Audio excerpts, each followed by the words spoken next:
My name is Professor Orata, and we are continuing with our lecture series Thermodynamics. Today, we'll try to construct a phase boundary using Clapeyron Equation, and then we'll look at one or two real systems. So construction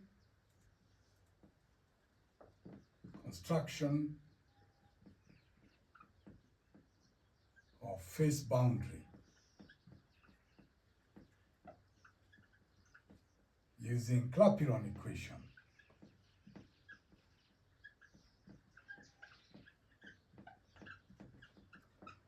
In one of our earlier lectures, we derived the expression for Clapeyron Equation, which represented the change in pressure with the change in temperature, and we got that as being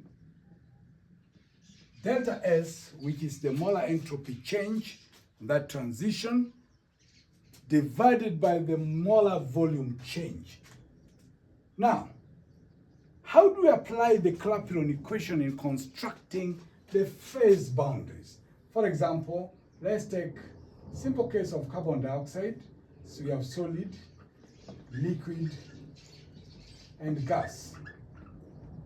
A phase boundary we're talking about is this curve here, or that curve. And remember, we said along those curves, we said that the two chemical potentials are the same for the solid and liquid for that particular component, and the two phases are in equilibrium. Now, dP by dt, which is the Clapeyron equation, which were derived in those earlier lectures, Clapeyron equation, is used to derive these phase boundaries. And we realize that ds from Clausius inequality, which we have also mentioned significantly in other lectures, Clausius inequality, we say that ds is greater or equal to dq over t. So that if this process is under constant pressure, for example, then heat transfer and constant pressure will be the same as dH or delta H. So this will be the same as delta H over T. And so when we plug this into the Clapeyron equation, we will have dP over dt as being equal to delta H over T delta V. Now, we will pick on one process, that's conversion or phase transition from liquid to vapor, because it involves a lot of assumptions. Once you have done that one for liquid going to vapor, you should easily be able to do that one of solid going to liquid and solid going to gas. And that's why I've selected the liquid vapor transition, that is vaporization. So let us look at the liquid vapor boundary.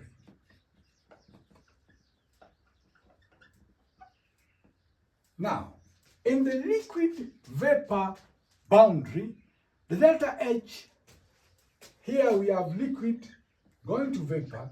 The delta H here is enthalpy of vaporization. And the molar volume change here is delta V vaporization. Now, delta V vaporization is the volume of the gas or the vapor minus the volume of the liquid.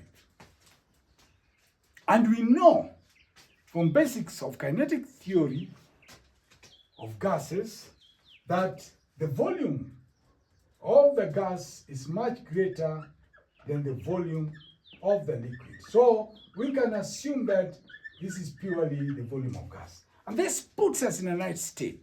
When we're talking of vapor, we have equations of state which describe the properties of gases. For example, we have the ideal gas. We can assume the Bartolotto equation, and assume the Beatty-Bridgman equation, the Redlich-Kwong equation. We can talk of virial equation of state. We can talk of the van der Waals equation, whichever one you want. But we'll choose the simple one. That is, we assume that this gas behaves like an ideal gas. So if you assume the gas is ideal, then it means that you can now use pressure relationships there, we can say that V, therefore V will be given by nRT over P. nRT over P. Now, if we plug in that assertion there, and now let us use these quantities here, then we can say that dP by dt is equals to delta H vaporization divided by T V gas, which we say is delta H vaporization over T nRT over P, because you have factored in the ideal assumption, that is V is equal to nRT over P. Now, if we arrange this particular quantity, then we see that dP over dt is equals to delta H vaporization over nR, and then we have P over T squared. We can now collect our terms and integrate these quantities from some limit. So we have dP over P as being equal to delta H vaporization over nR dt over T squared.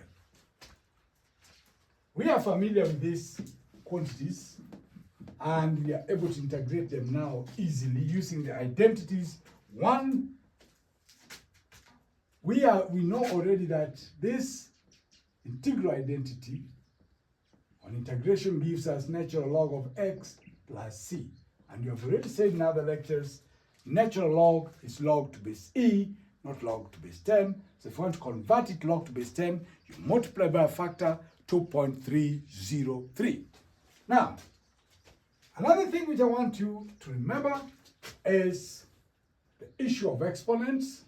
The issue of exponents, that is, if we have x to the power 1 over x raised to power n, that can be written as 1, that can be written as minus x, that is x raised to the power minus n. 1 over x raised to power n can be written as x to the minus n. I need to use that now when we are handling this. And the other identity which we need to remember is that the integral of x raised to power n dx is xn plus 1 over n plus 1 plus c. These identities are very important for application in solving that particular problem there. Now, let us now solve this problem. So, when we are generating these boundaries from the Clapeyron equation, we pick a reference boundary. In other words, you can choose pressure temperature boundary values for that particular component you're dealing with. If it is carbon dioxide, you can pick some pressure value and temperature value, maybe at STP, and use that as your reference point. So you choose a reference point. Reference coordinate. So let's call pressure, let's call small pressure P and T at STP. You can get this from your handbook. You get that from the handbook. Then the others which you don't know, we will call uppercase P and uppercase T. Now, let us proceed. Let us proceed now.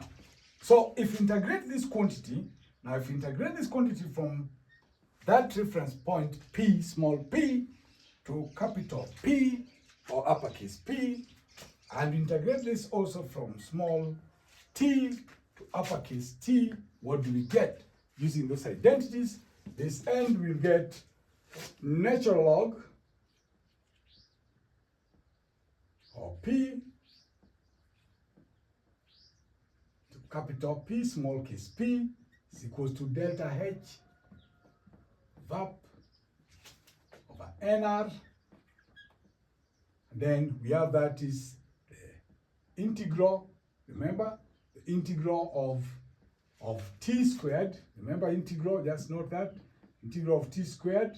Now we have taken, like we have indicated, t minus 2 dt, so that becomes t minus 1 over minus 1, which is basically minus 1 over t.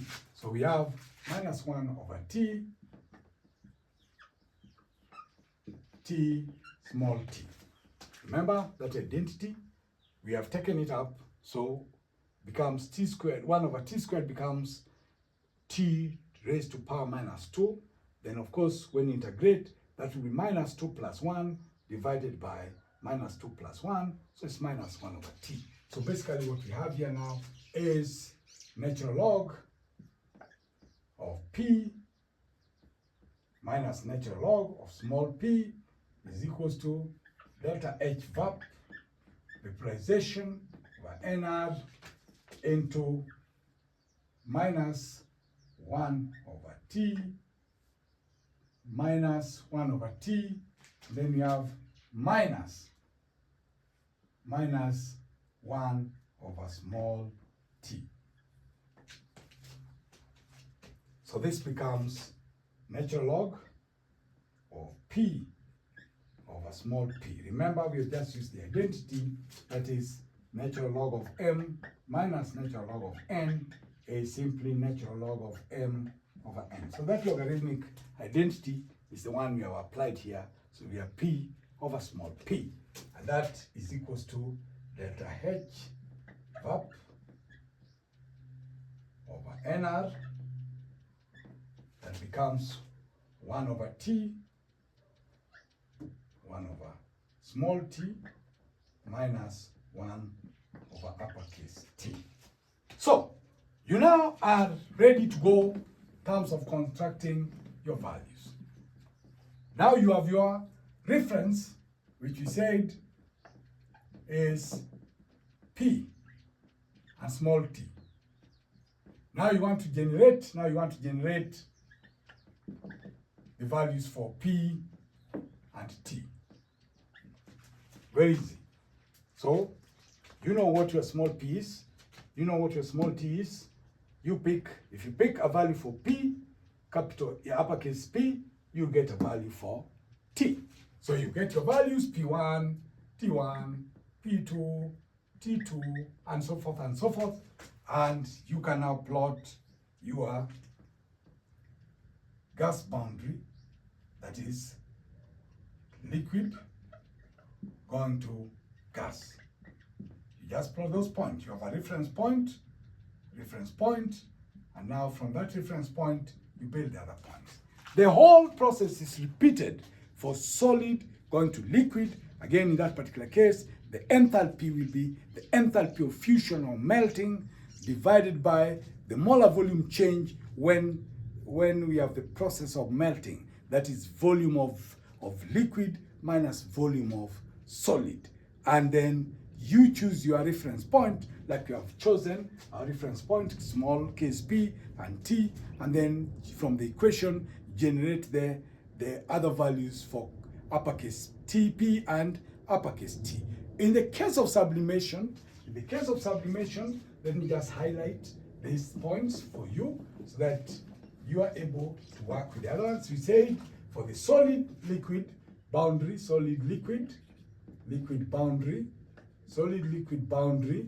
we have the solid going to liquid. And so the volume change, that will be fusion, is volume of liquid minus volume of solid. The enthalpy will be enthalpy of fusion. And so once you plug in these quantities, you are able to get your issues. So in the case of liquid and solid, there's no point in assuming that the volume of liquid is much greater than solid. No, there's not much difference. So you just work with the delta V. But when you look at one or two real phase diagrams, just keep this in mind, that volume expression for water. We'll see that in the case of water, ice has a larger volume than water itself, liquid water, and that will show us why the slope is the way it is. And in the case of sublimation, that is solid going to gas, then our assumption for enthalpy will be for sublimation, but delta V also for sublimation will be volume of gas minus volume of liquid, and that particular one you will assume that the volume of the liquid is much greater than the volume of the volume of the gas is much greater than the volume of the liquid, much greater the volume of the liquid. Then again, you can assume that the gas is behaving like an ideal gas, and you will be in good state. Now, let us just look at one or two real systems. One of the most common real system which we are going to look at is water. That is the pressure temperature diagram for water, for H2O, for water. The pressure temperature diagram for water. So, water for normal conditions, normal case, that is under ambient conditions, the first diagram or the pressure temperature diagram for water is very simple. Just that, and you have that. So we have our solid, we have our liquid, and we have our gas. And this pressure temperature diagram, the triple point of the water pressure temperature diagram is normally about 0.06 atmospheres, and that is 0.0098 degrees centigrade.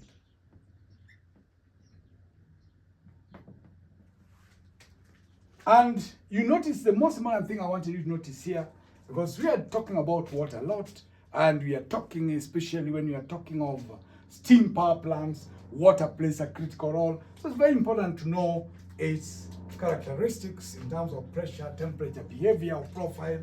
So you look here, you will see that this slope is negative.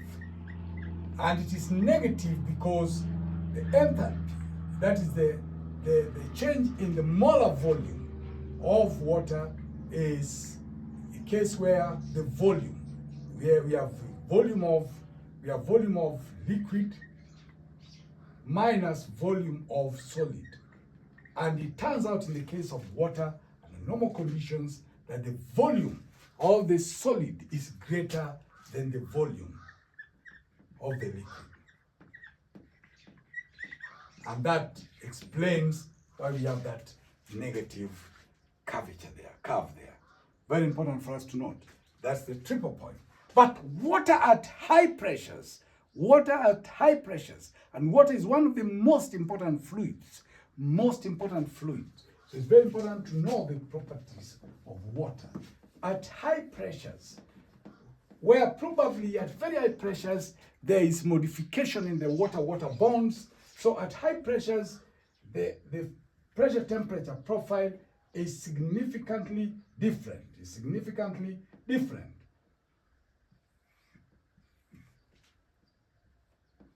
So we have various forms of ice at under high pressures. So it is minus about 50 degrees centigrade, then you have about 5,000, 10,000 atmospheres. We have different forms of ice.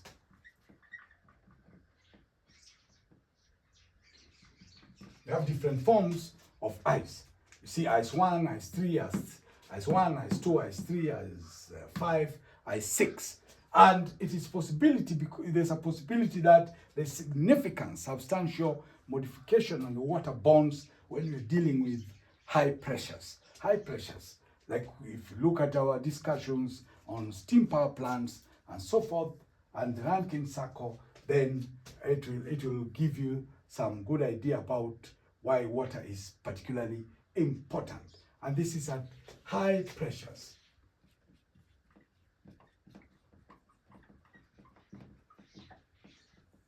And at high pressures, we think there's probably modification of water-water bonds.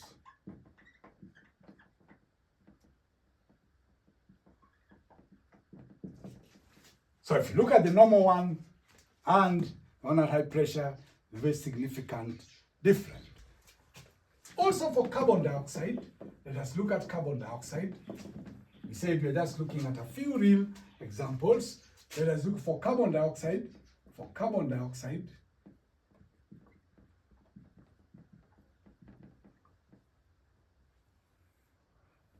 the pressure temperature, you have solid, you have liquid,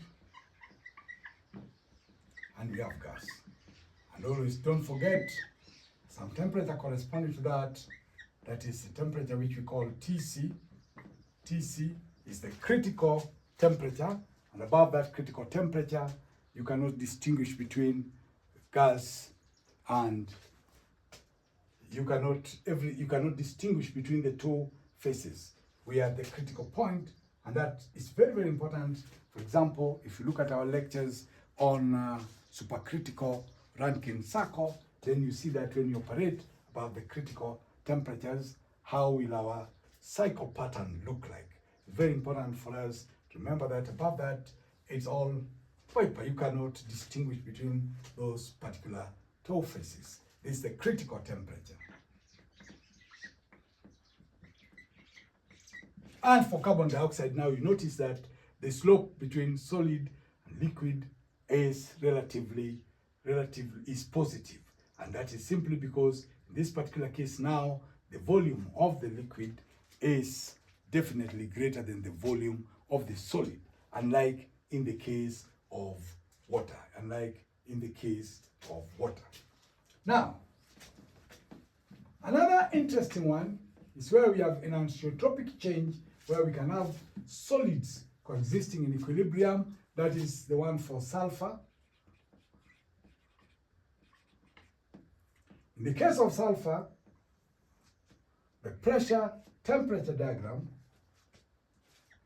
is a bit awkward.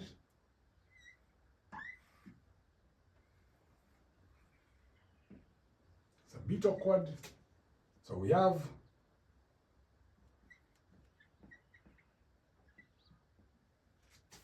various forms, sulfur,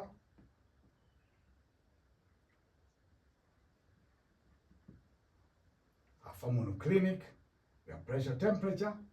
So again, we have the two solids here coexisting in equilibrium. They are coexisting in equilibrium. And that is the basis of anisotropy. We call that anisotropic change, where we have the two solids coexisting in equilibrium.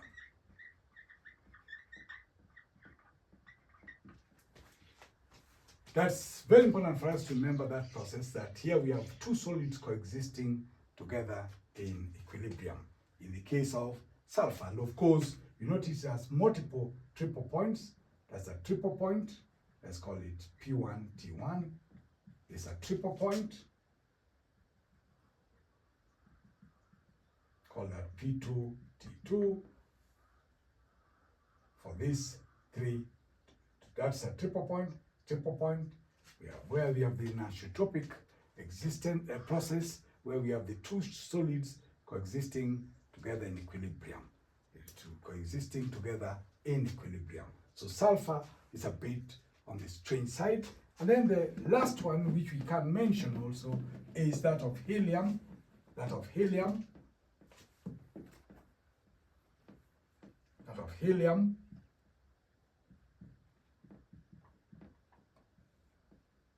Again, we have the pressure temperature diagram, and it's totally unique.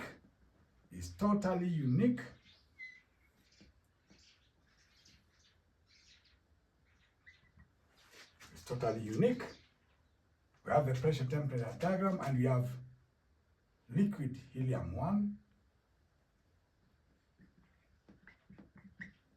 and helium-2.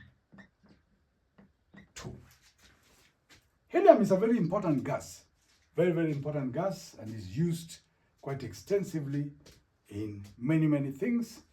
For example, helium gas is used in systems like in nuclear magnetic resonance, in the cooling of the main magnet there. So helium is a very useful gas. And you know it belongs to the noble gases. And so if you look at helium, you have helium 1, helium 2. Now, we have this boundary which we call lambda line. Lambda line. Why do we call it lambda in the case of helium? Why do we call it lambda? We call it lambda because it has the same profile as that of the heat capacity, isobaric heat capacity during phase transition, So if you take plot of the heat capacity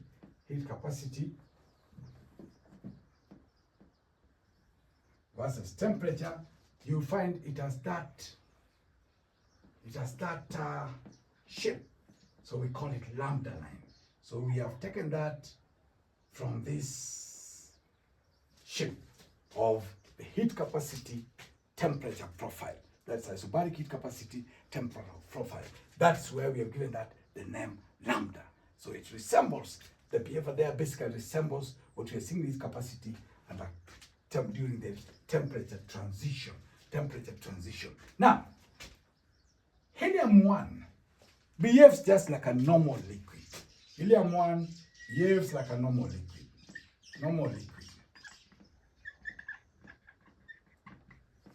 But helium 2 flows without viscosity. So it is a superfluid. Flows without viscosity.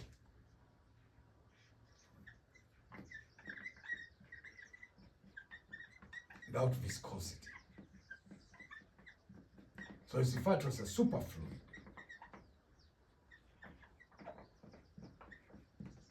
Super. Remember superheated vapor? Relax. It's a superfluid. That's for helium 2. And you can clearly see that its profile is quite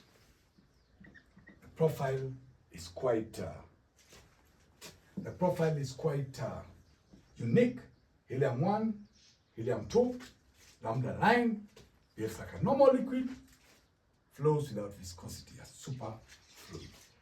So we just want to look at those three. There are many other real systems. You can look at very many real systems, but the bottom line is, 1, you are able to construct the phase boundaries using the Clapeyron equation, as you have already seen, and also all this. And remember, all these lines can be constructed, all this you can construct using the Clapeyron equation reasonably accurately. And we have seen the various few selected real systems. We have looked at water, and we have seen that the behavior of the water system is quite altered at very high pressures. We have looked at carbon dioxide, and we have looked at helium, and we have looked at sulfur. And remember, for carbon dioxide, remember when we talk of the carbon dioxide, when we have carbon dioxide, just to mention in passing, solid, liquid, gas. Now, when you go to the labs or you are in the industries where you are using carbon dioxide in those cylinders, you will notice that when you open the nozzle, those cylinders, let me just sketch it. Let me say it's a nozzle. You open the nozzle of the CO2 cylinder, and all those cylinders normally are marked with different colors, representing the different gases, whether it's for oxygen, nitrogen, and so forth. So you will open that, you realize that when you open this nozzle, you will see crystals of carbon, solid carbon dioxide. And why is that so? That which you will see, because you have spoken of carbon dioxide, is because of what we call the Joule-Thomson effect. Joule-Thomson effect.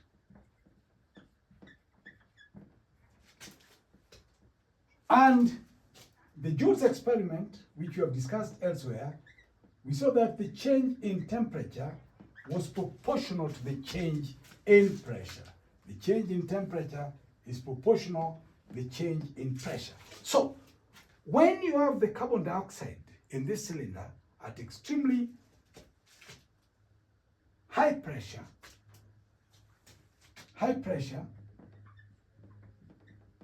and you open the tap there, that is the nozzle, to low pressure, this big drop in pressure, that big drop in pressure from high pressure to low pressure will also result in a big drop in temperature, and that results in this crystallization of the sodium or of the carbon dioxide at the nozzle. So it's basically a consequence of Joule-Thomson effect, which is simply the change in pressure and temperature are directly proportional. As if there's a big drop in pressure, there'll be a big drop in temperature. So this Joule-Thomson effect, don't confuse with Joule-Thomson coefficient, where we also talked about the change in temperature and pressure under constant enthalpy, which gave us the Joule-Thomson coefficient, which is very, very important in explaining the behavior of gases, where they heat on expansion, cool on expansion, or heat on compression, and so forth. So we are continuing with the thermodynamic lectures. Thank you.